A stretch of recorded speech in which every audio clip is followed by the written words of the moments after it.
It's not about me. It's about helping other people. You learn that every single day, whether or not you're helping people, whether you're going to your local church.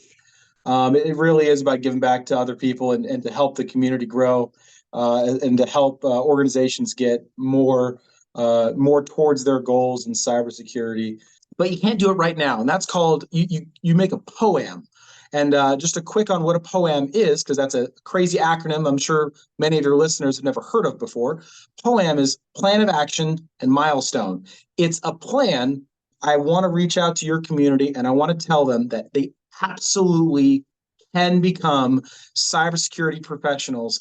And what I tell people is the first certification to get your feet wet in IT, in my opinion, is the IT profession is completely self-paced and anyone can do it. It really is achievable.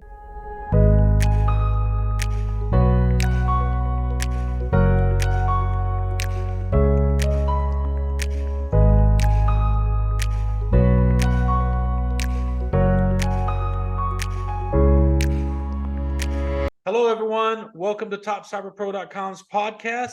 I'm Jim West, founder and creator of TopCyberPro.com. And today we have a very special guest. Actually, he's been on our podcast before with our host, Terry Thompson, talking about, I believe, RMF and auditing one-on-one kind of type stuff. So I know you've been on a podcast before. I've known Yavo for about going on 2 years. We worked together in Germany. He is actually now in Florida, in Central Florida. And actually, you're building your new office, right? I kind of see it's in various, I guess, under construction.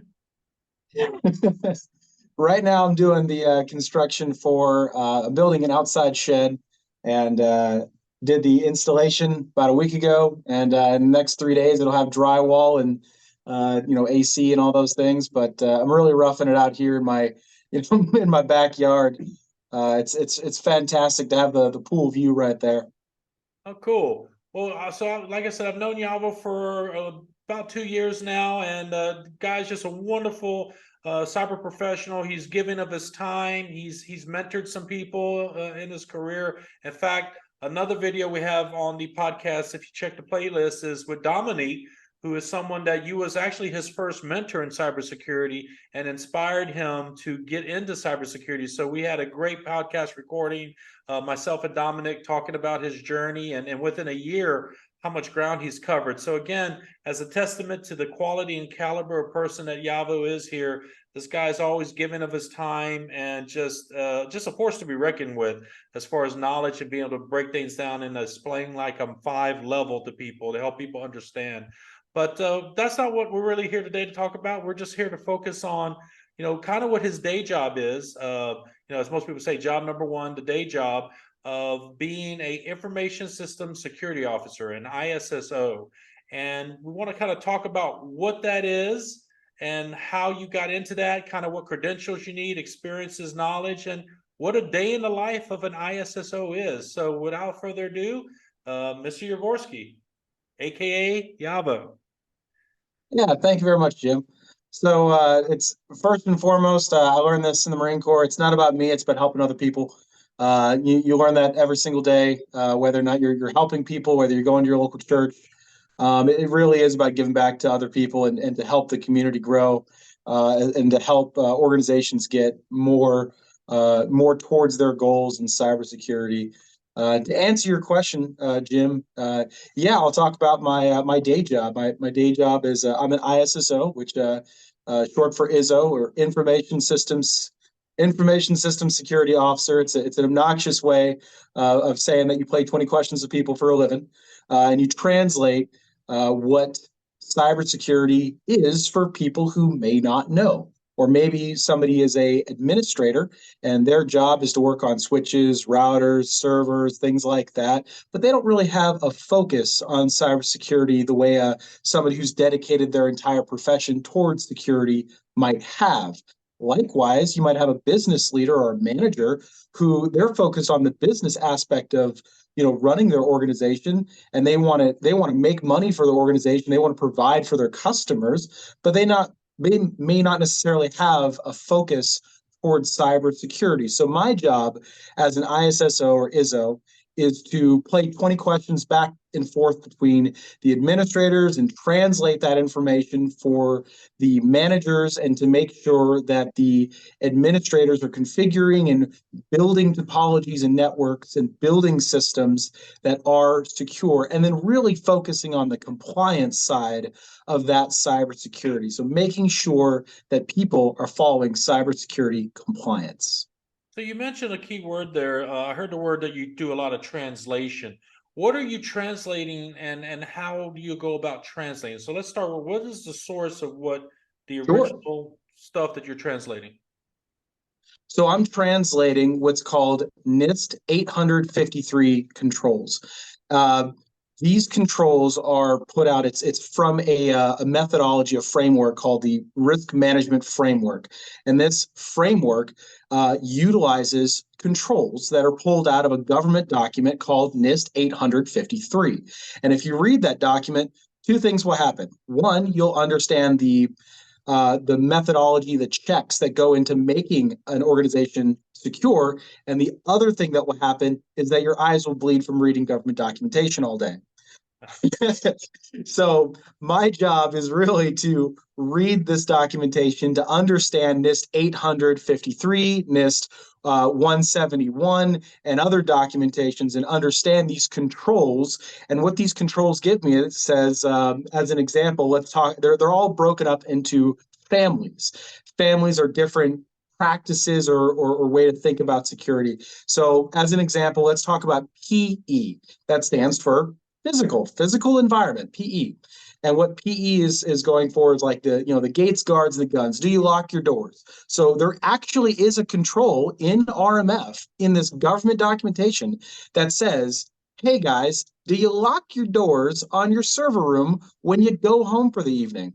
And my job is to actually go in there and verify that, yes, the administrators lock their doors. Yes, they write on the door that they logged when they locked the door, that somebody comes and checks it, and that the organization is physically secured. And that's really important, not just from, well, I don't have to go into an explanation of why it's important, but those controls go from everything from the physical security, like I just elaborated on, and also the configurations of how do they configure their servers? How do they set up their networks? And really just going behind the administrators and having a conversation with them about saying, hey guys, are you doing the things that you're supposed to be doing? And if you're unsure of how to secure a network, my job is to help them out with that and explain it to them.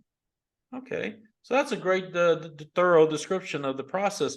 But let's take that a step further. You know, as you're trying to do this translation and you're talking to network administrators, system administrators, and management, all the different groups of people, are they doing the things they're supposed to be doing per this government documentation? Obviously, from place to place, office to office, different folks are going to be doing things at different levels. Maybe they do some of the controls 100%. Some of them they can't do them at all for whatever reason, whether it's a money reason, funding, or they just never had been told to do it the right way, and they're now trying to figure out how to do it the right way. What would be the next steps, just to kind of go down that rabbit hole of one more layer deep? So you're asking the questions and they're giving you answers that, no, we don't do that, or we kind of do it, but not to the degree you're asking us to. What would be the next thing? So whenever you think about a security control, there's always some level of deeper thinking or discretion that goes into answering a security control. When an organization says, hey, we're trying to, this is the way that we have our server configured, then I come in with my DISA 853 list of controls that I would like them to do. And I'd say, let's see if we can do these, let's pick a number, 10 controls that we're going to do right now. And they say, okay, well, we can do 8 of those controls. One of them, we absolutely can't do it, because if we do that control, it will break everything in our organization and our boss will be extremely upset. And the other one, we probably could do, but it costs too much money. And maybe we can afford it in the next quarter. Maybe we can afford it in the next budget meeting or something, but we can't afford it right now. And so that brings into 2 different situations. One where you can eventually get to a control, but you can't do it right now. And that's called, you make a POAM. And just a quick on what a POAM is, because that's a crazy acronym I'm sure many of your listeners have never heard of before. POAM is Plan of Action and Milestone. It's a plan saying, no, I'm not in compliance right now, but here's how we're mitigating the risk currently, and here's how we're eventually going to get into that compliance. For the other control that I listed, the one that if you did it, it would break everything, that would fall into an AO/RNA. And an AO is a person, the authorizing official. They're the guy who accepts risk. An AO/RNA is an AO risk acceptance form. So that acronym kind of makes sense when you break it down. AO/RNA. AO, the guy, risk acceptance, he's accepting the risk form. And so you would give the AO/RNA, you'd give the AO this form and say, hey, we can't do XYZ because it would break everything.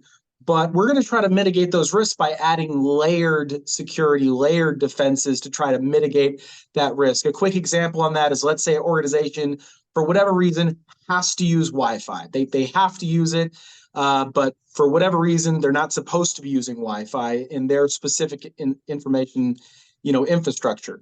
What you could do for that is you could say, okay, well, we have to use the Wi-Fi, but we're going to put the Wi-Fi in a brick building with a lead roof, and we're going to screen people 15 yards before they get close to it, and they're going to have to go through so many layers of concrete that there's no way that the Wi-Fi will ever get out to bad guys. So that's a way we're saying, yes, we're not going to be able to do that security control of no Wi-Fi, but we have mitigated the risks. And the remaining risks, you give that to AO and say, are you going to accept the remaining residual risk? Because you can never completely eliminate risk, but you can reduce it to an acceptable risk level within an organization's risk appetite. Appetite is what they're willing to accept. Oh, great explanation. And, for a lot of people watching this, it may still seem to be Greek to them, when they're hearing about AORAs, POAMs. Oh, and I talk fast too. So. I don't know, it's okay. But some people that hear these acronyms at first, hearing it might sound like it's Greek, Mandarin Chinese to some people's ears. But let's take it all back to, at some point, you just didn't get thrust into this world of risk acceptances and POAMs and 853. You had one time in your career had a starting point. So let's say someone is interested in more about risk management framework or being an ISSO. What would you say would be like the first starter foundational cert? And then from there, what are some other certs that kind of bring you down this path to being an ISSO? So let's just talk like topics, the trainings that are available, to avoid people getting discouraged into getting into cybersecurity. First and foremost, I was a high school kid, with a Game Boy like everybody else, and I like Pokemon. I like some video games. I played some Call of Duty back in the day, right? Like that's everyone. You do not have to be the kid from high school who was disassembling computers with a screwdriver and building stuff in his garage to become a cybersecurity professional. A lot of people get intimidated and they never get into IT and they never put one foot in the door because they tell themselves that they can't do it. And I want to reach out to your community and I want to tell them that they absolutely can become cybersecurity professionals. And what I tell people is the first certification to get your feet wet in IT, in my opinion, is going to differ from other people's opinion. This is my opinion. It's what I tell people. It's what I tell people at my church. It's what I tell people at my local, my local community events. It's what I told Dominic when I started mentoring him and Cody before him. I tell people, go get your CompTIA Security Plus. It is one book. It is one test. If you have ever read a Harry Potter book, that Harry Potter book is thicker than that CompTIA Security Plus book. And I know plenty of kids in high school that could take a test on a Harry Potter book and tell me all about Voldemort. So what I would say, step one, go get that CompTIA Security Plus certification. It's one book. It's one test. One book, one test. And the test, it's 90 minutes, multiple choice. You took harder stuff than that in high school. Mm-hmm. That's your starting point, is the CompTIA Security Plus. After that, then you pick a CE certification that you really interests you. If you want to be a Cisco guy, you want to be a switch and router guy, you want to go get what's called the CCNA certification. That's what I tell people if you're interested in switching and routing. If you want to be a server guy, you either want to go get a Microsoft certification or you can go get an AWS certification. The Server Plus certification from CompTIA is fantastic. The CYSA, if you want to go be a cybersecurity person, and really just go do it. It's one book, it's one test. The IT profession is completely self-paced, meaning if you get into IT at that help desk job, you've never done it before, you're a little intimidated, and you get a high school, right out of high school, you get your CompTIA security, or maybe you come in from another profession. You get your Security Plus. You read one book, you took one test, and you get your first job. You've done it for a couple of months, and you say, I think I can go do the next thing up now. I see what I do, and I want to go be the next up, maybe a server admin. You read one more book, and you take one more test, and now you can go be that server admin. The IT profession is completely self-paced, and anyone can do it. It really is achievable. I'm glad you said that, because so many people think that they got to go to college, get a 4-year No, degree to do absolutely not. cyber, and you don't. You are about a few $100s for exam fees, some time invested to do the study, time and effort to study, and for some people, most people say, "Oh, I need 6 months to a year to study for a cert." I tell people it takes 30 days. If you try to take I more used to teach it in 7. well, it's funny because Sec shameless Plus in plug, 7 days. I used to teach it. I got CISP in 10 Oh, days it's CSP. and Oh, SSP in that'd be a 30 rough days. 10 days, but it's definitely doable. But no, I tell people 30 days, schedule your test 30 days out, dedicate time every day that you can make time in your day to focus and study. And topcyberpro.com, I've had my master classes there on active learning, my cybersecurity test tips and methods, and everything else that's there available to help people focus and study. And I've been super successful for over 9 years, almost 10 years here soon. In fact, you mentioned one of the certs earlier about CYSA, and I remember you were helping Dominic. We mentioned Dominic earlier, someone that you mentored. So let's take it together. Let's do it. And so I said, "Hey, I'll jump in and get this cert too." And I remember giving you some coaching tips and techniques as well from topcyberpro.com. So even for someone that, like yourself, who found it easier to take to study, acquire the knowledge, and then go get the certifications yourself, because I would bet to say, and again, maybe I'm over speaking for you, but I would say more so than the average person, you never had a tremendous amount of difficulty passing certifications yourself. Would that be a true statement? You know what? I have to disagree with you. I am one of the worst test takers that you will ever find, and here I am. I make a very good living. My hobbies include flying airplanes. And if your hobbies involve throwing money into an airplane, you burn money fast. Okay. So I will say that you don't have to be a good test taker to pass an IT certification. I don't consider myself a good test taker at all. I get super nervous, but if I can do it, anybody can do it. Well, maybe let me rephrase that. The CYSA, the reason I mentioned CYSA is because you had your own processes for approaching the test, right? And then you came across my tips and techniques, and some of them are common sense, but there was a couple of tips that completely changed your perspective on how to break down problems and questions and solve them much easier than you had done previously. I really did like a lot of your tips and tricks. They were very helpful. I'm not going to speak for you. Why don't you elaborate on them, please? Well, I mean, I don't want to give, because they're part of topcyberpro.com's training, but one in particular was just how you could quickly kind of ninja through the questions by honing in on the keyword, doing a labeling technique, and then applying that to the choices. And then you would just kind of 9 times out of 10, the answers were so easy to derive within seconds. In the past just 2 months, I've taken, I think, 13 certifications, and just my methods just instantly just kind of destroy these exams. But I don't want to go down too far down a rabbit hole. I think Go Go ahead. I think what Top Cyber Pro does that a lot of other organizations don't do nearly as well as Top Cyber Pros, and isn't to say nay on other organizations. I'm just talking about Top Cyber Pros specifically. Is one of the biggest problems I see with people stepping into IT is they don't know where to go, so they think they have to go to college because that's what they were told their entire lives. What Top Cyber Pro does is it puts everything in one place with one funnel that you can work through at your own pace, and it does it at a price point that it's honestly it's more affordable.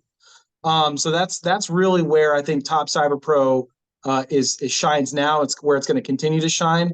Is that you can literally give it to somebody and say, hey, if you don't know what cert to get, you don't know how to get XYZ cert, here's this tool.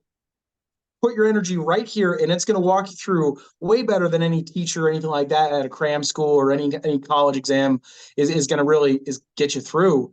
And you're going to come out the other side with that certification that directly translates to a job. And I really appreciate those kind words. It was about I 2 ain't trying to blow smoke at you. You just make nice stuff. Thank you. I look at my success not only in, number of members and students, but I look at student successes once they've acquired their certifications, like how much they grow. Some of my top students that I've mentored and coached have went on to make, obviously a lot of them six figures and into 200 plus K a year jobs and careers. And some have built businesses.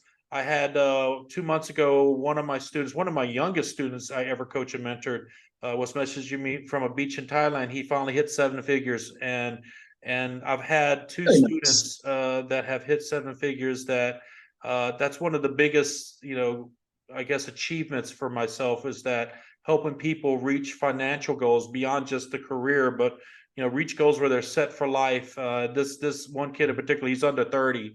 And he's seven figures, and I'm just so proud of him. But hey, I don't want to go too far down this rabbit hole. Today we're again talking about. Yeah, we are a little bit off topic. Let's get back to the RMF, we're talking about being an information system security officer, an ISSO. So let's go back to, you mentioned, some of the things like RMF 853, doing kind of security assessment procedures, as well as doing risk acceptance and POAMs. But let's just go to a day in the life. Let's walk me and the people listening to this video through a typical day in the life of an ISSO.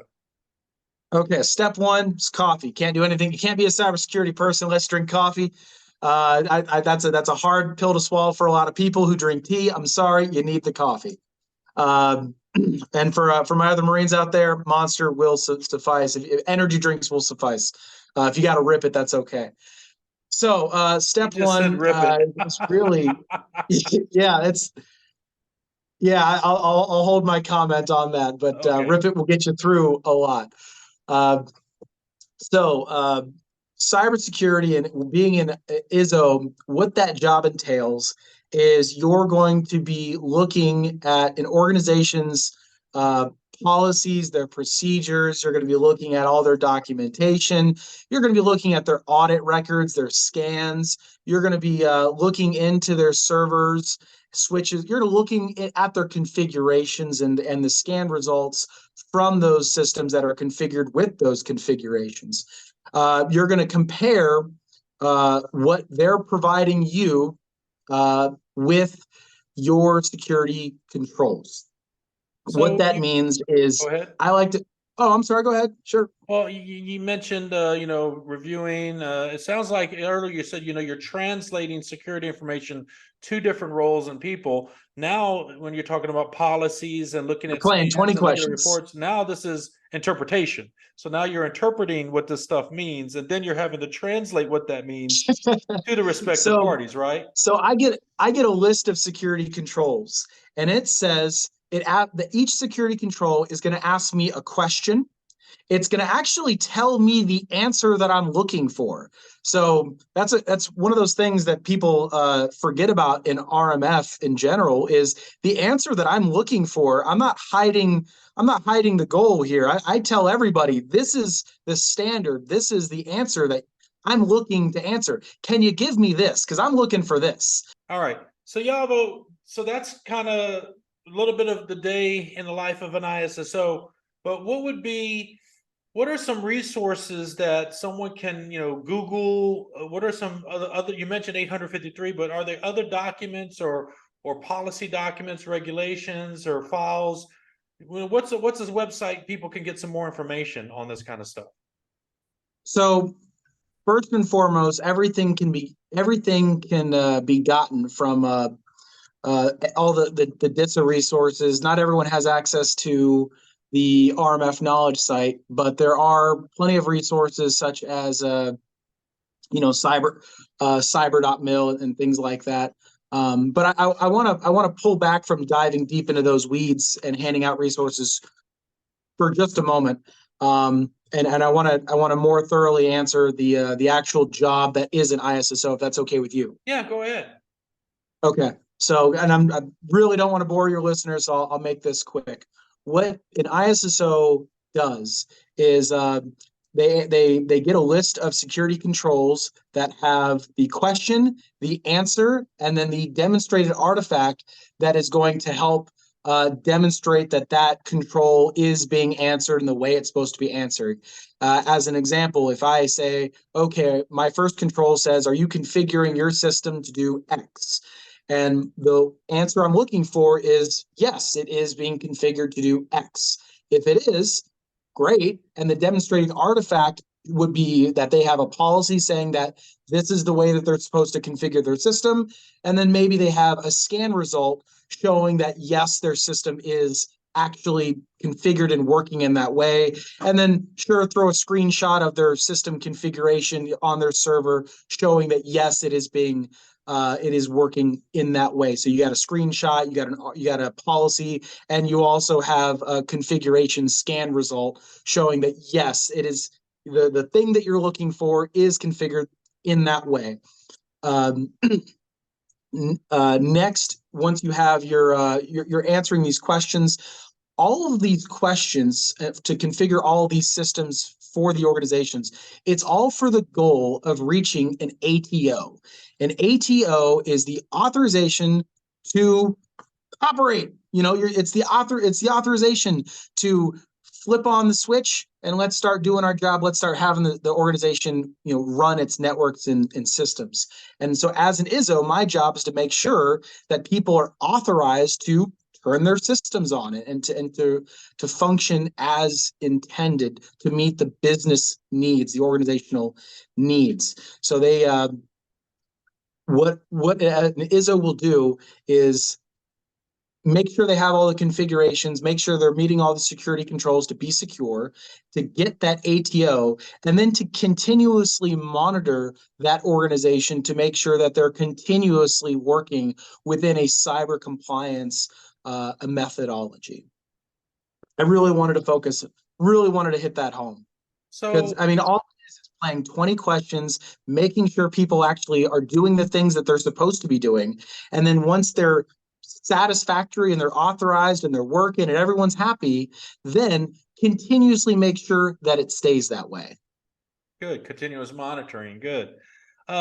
So I do know, and again, I don't want to put you on the spot, but I do know that you've made some great videos explaining RMF, explaining various different processes. Could you maybe talk a little bit? I mean, it's a shameless plug, but I know you have some videos out on YouTube, and you have your website. I think that's it on your shirt, if I see it correctly. So It is at Yavoz.tech. Can you explain a little bit about the information that people could get if they jump on Yavoz.tech? So first and foremost, I'm coming out with a book really soon. The book is going to be focusing on that first certification I mentioned, the CompTIA Security Plus. It's where everyone should get their feet wet so they can get that first IT job. It's going to cover, I'm really going to try to make it the simplest, easiest to read CompTIA Security Plus book that you're going to find out there. And in addition to the book If itself, I can stop you for a second, is that sure, what's up? I know, like a week ago, they just switched over from the 601 to the 701. So your book is based on which curriculum set?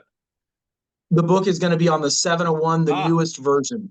Good. So if you buy my book, you get this newest version of CompTIA Security Plus. I used to teach the CompTIA Security Plus exam. I taught it all the way from the 201 all the way to the 501 version. And I had a 7-day course. I had a 14-day course. I taught it to Marines in the Marine Corps before they would go take their certification. And I kept the pass rate for even Marines, because people make those jokes about Marines and crayons and rocks and whatnot. Even my pass rate was a little bit above 80 percentile. So that should speak for all my Air Force and Army guys that like to make jokes at the Marines. If we're passing in the 80 percentiles, what are y'all doing? So my book is going to focus on that exam. It's going to also include things like how to use that certification.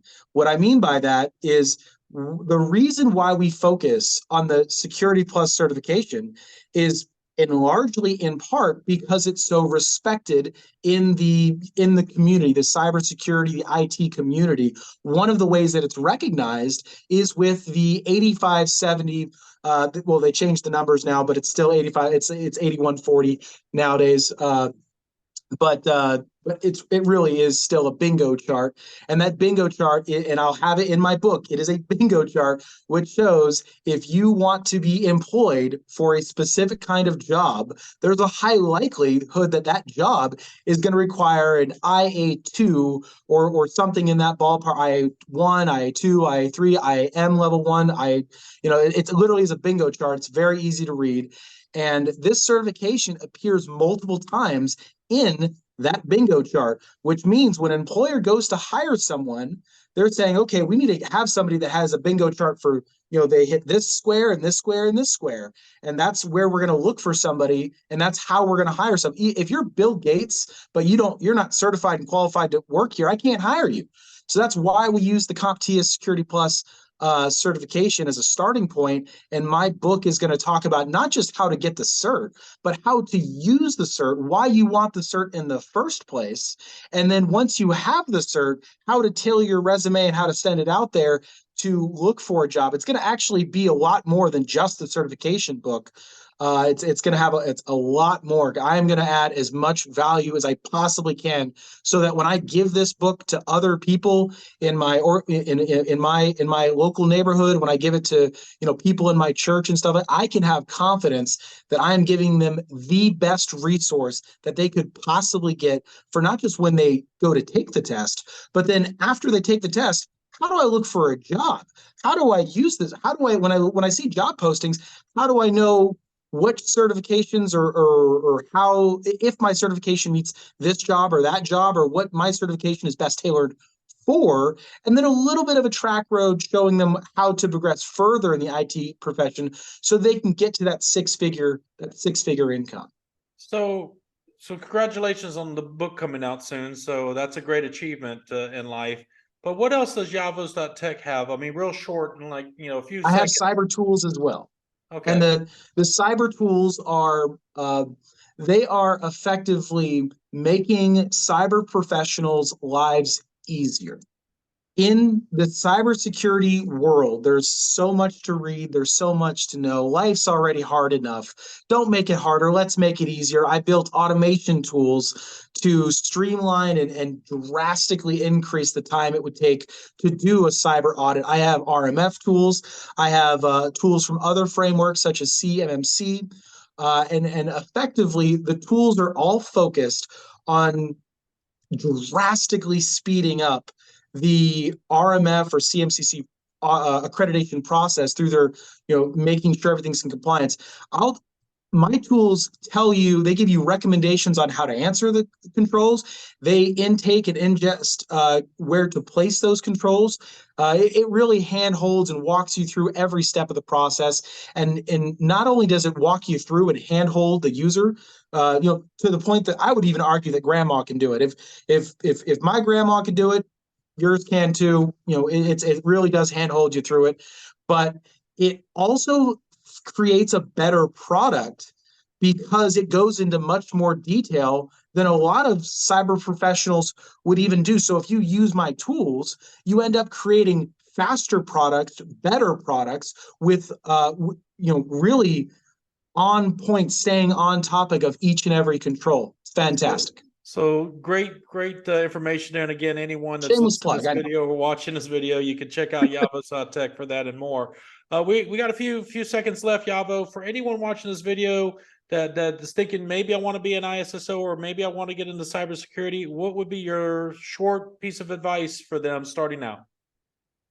Starting right now, step one, go read the book, go take the test. You can do it. You absolutely can. You don't have to be that super nerdy kid from high school. Anybody can be a cybersecurity professional if they're able to read a book, take a test, retain the material. It's not that hard. If you ever read Harry Potter, you can do this too. Well, thank you so much, Yavo. Shout out to Yavoz.tech. It'll be in the description below. Thank you so much for joining us for the Top Cyber Pro podcast. And this is a day in the life of an ISSO. Thank you, Yavo. Hey, thanks, Jim. Appreciate it.